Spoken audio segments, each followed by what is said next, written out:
How old is your daughter? She is 7, almost 8. 7. Have you read bits of this book to her, or? So she apparently says she's read it all, but I mean, how, because she's a bookworm. She's already been in your book cupboard, by the way, and she's got 2 books already.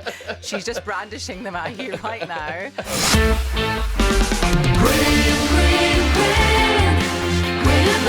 The Graham Norton Radio Show on Virgin Radio.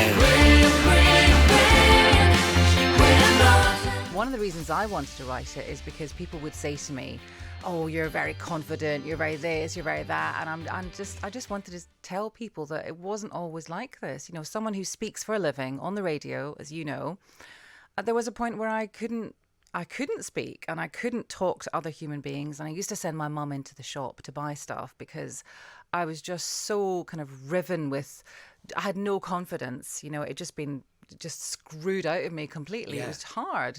And what I found interesting in the story, because I knew some of the background that there was going to be bullying in it and that sort of stuff, and you kind of think, oh, this is the story of a child of immigrants in Glasgow. Yeah.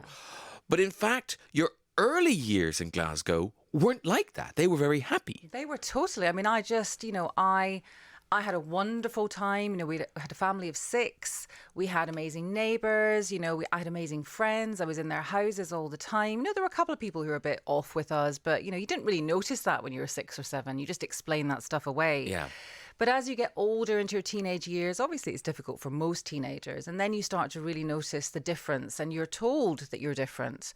You're told, this is the 70s and the 80s. Yeah. It's not like that now, but you're told that you are too dark, that they don't want to touch your hands, that you smell of curry, that you're a bit stupid. There are all these weird stereotypes that were attached to Asian people back then. And is that because, when you're in primary school, those kids hadn't been taught that yet?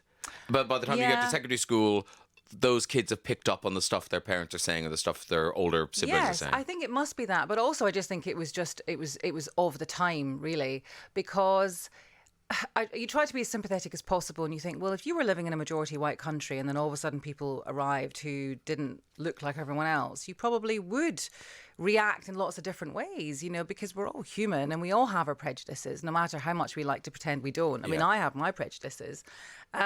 And I just kind of think that a lot of children and perhaps some adults reacted to the fact that there was a difference and it hadn't been sufficiently explained to them. Whereas today in 2023, people still might not like different people, but at least they understand who they are, where they've come from and why they're here. Yeah. And also, the other thing I thought was interesting, because, you hear that word bullying, and particularly because it's a book, you think there's going to be, something, there's going to be violence, there's going to be something, but actually it's kind of death by 1,000 cuts, isn't it? It's just that all day, every day. Yeah. So I suppose it wasn't actually violence, it was silence, which is actually the worst kind of bullying, I think. There was an incident and you just ended up kind of being sent to Coventry, for a long time and just feeling very lonely, and then my mum wasn't around at the time. She'd gone to Pakistan. Really complicated family dynamic because my little brother is and was disabled, and she'd gone to Pakistan to try and find somewhere for him, and it was just a really, really lonely time. I remember thinking, oh, this is rubbish, but there's also a moment in the book where I suddenly realised this is not always going to be like this. I just need to get away from these particular people. Yeah, and I did. It didn't mean leaving Scotland. It just meant I suppose just taking control a bit. You grow up and you have more control over your life. And how did you get out of the crippling shyness? How did you overcome that?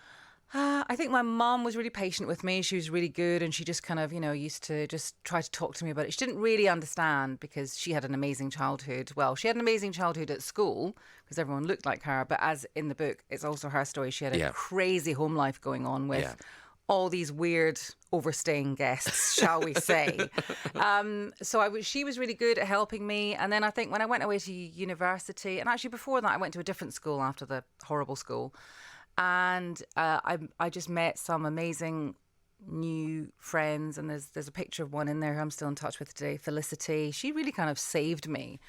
And then I went to university and I was just able to kind of reinvent myself, to start from scratch, because there's a passage in the book where I just say, I don't understand how you how do you live? How do you make friends? How do you talk to people? How do you go into a room and light it up instead of just everyone going, oh my God, here she is.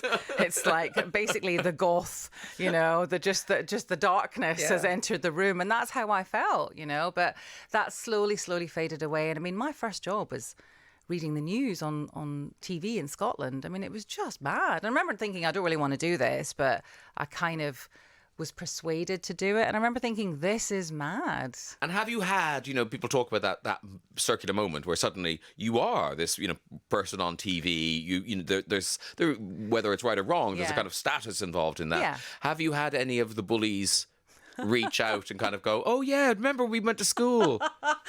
No, strangely enough, no, they haven't. They've been very, very quiet. But I remember a lot of people like just hearing things like, what? Really? Her? Least likely to. That would have been me.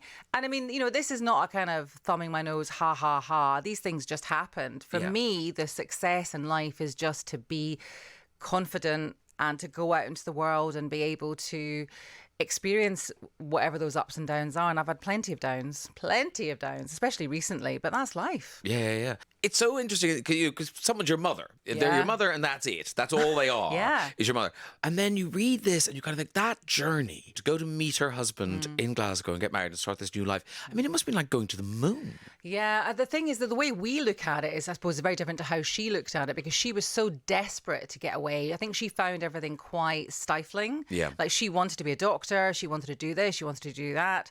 But she kind of, wasn't able to because it wasn't expected of kind of middle class girls at that point.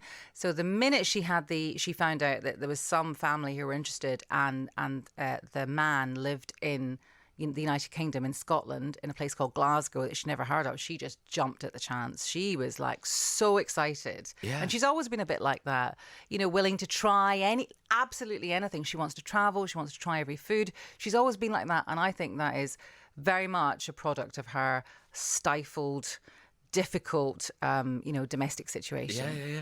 And because the book, it is your story, it's her story, but it's really intimate. I mean, you really let us in. I mean, I was reading it yesterday. I was thinking, it must be so weird now that I know who Helen is. Yes. This woman who looked after, this woman who looked after you. You paint such a gorgeous portrait of her.